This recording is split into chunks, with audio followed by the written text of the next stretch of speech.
Jimmy's injury, was that a new injury sustained in that game, or was that something that had been lingering and was exacerbated? Yeah, it was on that play. He was driving to his right, and that's what it is. And with Hayward, obviously he was listed initially with that jaw contusion. Did the symptoms get worse, or was that constantly being monitored because of the way he walked up? It was constantly observed, monitored. So we'll take it from here. And your thought process the other day on starting Nikola in that situation, is that something you would examine again? Yeah, look, there's a lot of moving parts, and getting Jimmy back in that lineup just felt like that would have been the best fit for Nico. But it's all hands on deck right now. Whether you're starting or whether you're not, this is about contributing one way or another to help us win. With Jimmy, is the sense that you guys avoided anything significant as far as his foot injury? Yeah, I mean, he got an X-ray after the game. That was clean. And so we'll just continue to treat him. Can you talk about Jaime Jaquez and what he's brought as a rookie and how fast he's come along? What's allowed him to do that? Yeah, like what specifically do you want to know? I feel like I've talked quite a bit about him. Yeah, we can probably go to some of my interviews on that. His development as far as being NBA ready, coming in and making a contribution right off the bat, as especially 4 years at UCLA. Yeah, and each player is different. Everybody's experience is different. So every 4-year college player is not the same. It depends on what your experience is there. I think what was relevant to us is the fact that he had to embrace a role early on as a freshman. He had to fight and earn an opportunity as a role player. And then he succeeded in that. Second year, he was probably their third or fourth option, embraced that, and then had a great tournament run.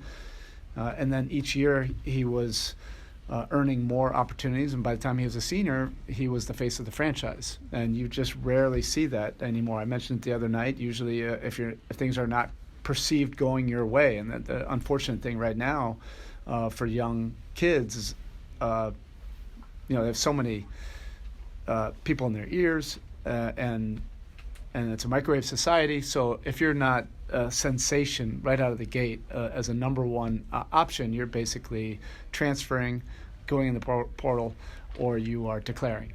And you're not really getting these opportunities to grow, develop some grit, embrace a role, understand what it takes to win in that role, and then earn more opportunities. And that was relevant to us. By the time he was a senior, he was really impacting winning, as a number one option, but he was impacting winning as a role player. And that was very similar to what Tyler and Bam did, when they were in their college one season. It's the same thing. It was embracing a role. It was much different than what they're doing right now.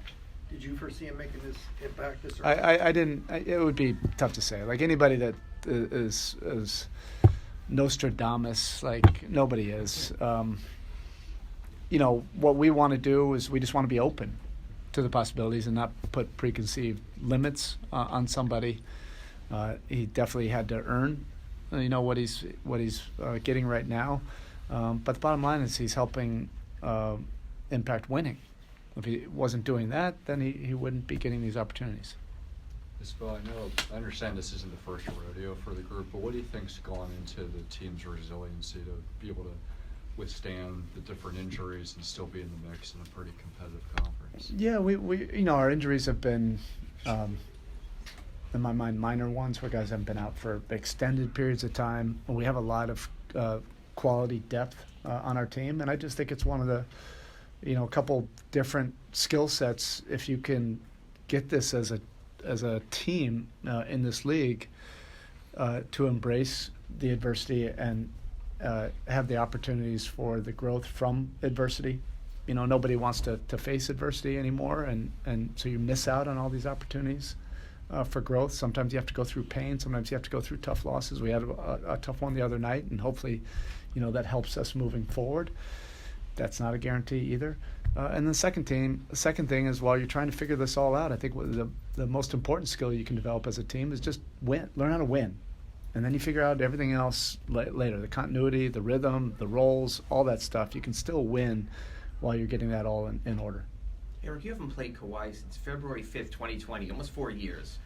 Obviously, you're familiar with him because of all the playoff games against the Spurs, but what have you seen change in his game? Sort of what is the Kawhi Leonard you're going to see tonight versus maybe what we've seen in the past? How have you seen him change over the years? I don't know. I just look at his record, so I don't look at necessarily what's changed. When he's out on the court, I think he's one of the winningest players, in league history, during, the regular season. So if he's healthy, he's out there.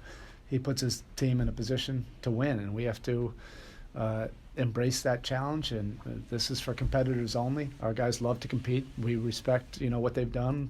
We're well aware of what they've done in December. They've gotten their bleep together, for the time being, and our guys are looking forward to the competition. Yes, well, Happy New Year. Happy New Year. Having gotten to know Ty better over the summertime, when you saw them add James Harden, what did you think how this would work and how Ty would handle everything? Yeah, I didn't know necessarily how it would work. You're just talking about a brilliant playmaker, a Hall of Fame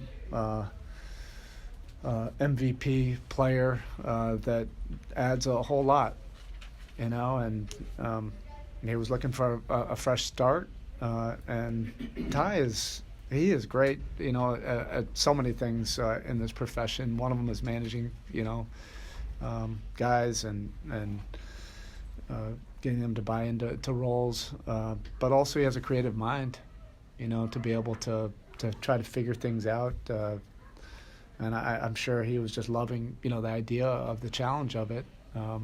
And they have found a formula right now that's really working for them. I think he said after the trade that he had been texting with you and Steve, that you guys were giving him confidence because you guys know what it's like to deal with super teams kind of coming together, quote unquote, I guess.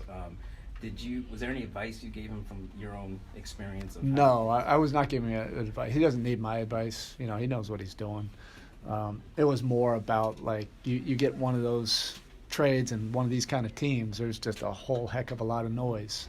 And that's what we were talking about on that text chain. It's just, it's fun to go through that experience because it's so uncomfortable. And then everybody has no idea really what it takes unless you've been in a locker room like that. And I think he's just really embraced that. And he's built for that. He's built for, this kind of team. And I think you're seeing his leadership, come through. Staying on T. Lue, like you yourself, you were coming off of a pretty intense playoff run, going from being a 7 seed to an 8 seed all the way to the finals and everything. Then you had to do USA. Like, what was it like to kind of work with T. Lue, a guy who is also very, very intense, very locked in as far as the season goes, to being on I would like to correct a semantic there. It wasn't had to, it's a get to opportunity. I mean, come on. This is a lifetime dream of all of ours. When we showed up for the first day of training camp, there was no fatigue. There was no this is what we've always wanted to do. Like, this is what we signed up for. We want to, get as many experiences out of this game as possible. And then to have the kind of group that we had, the staff, from Grant Hill to Sean Ford to Steve, Ty, and Mark Few. It was just a lot of fun. The fellowship and all the moments in between, either talking shop or just talking SHIT, like while grabbing beers. It was a blast. It was really a lifetime experience and a basketball experience. And I really enjoyed my time with Ty because he's such a unique thinker, in this game, and I've respected him from afar, and we've, spent a little bit of time over the years. Actually, we'd always cross paths in the bubble on our walking path. That's probably where I spent the most time with him then. And then to have an opportunity to actually coach a team together with Steve was just a blast. Do you feel like that experience refreshed you the way that it refreshed Ty? For That's sure. what he told us all before training camp. Yeah, for sure. If you're a basketball coaching sicko, like you probably have to be in this profession, like I said, you want to eat all those experiences up, until one day you don't get these kind of opportunities. So it was a really fruitful life experience, basketball experience, and everything in between. Thanks. All right, thank you. Thank you.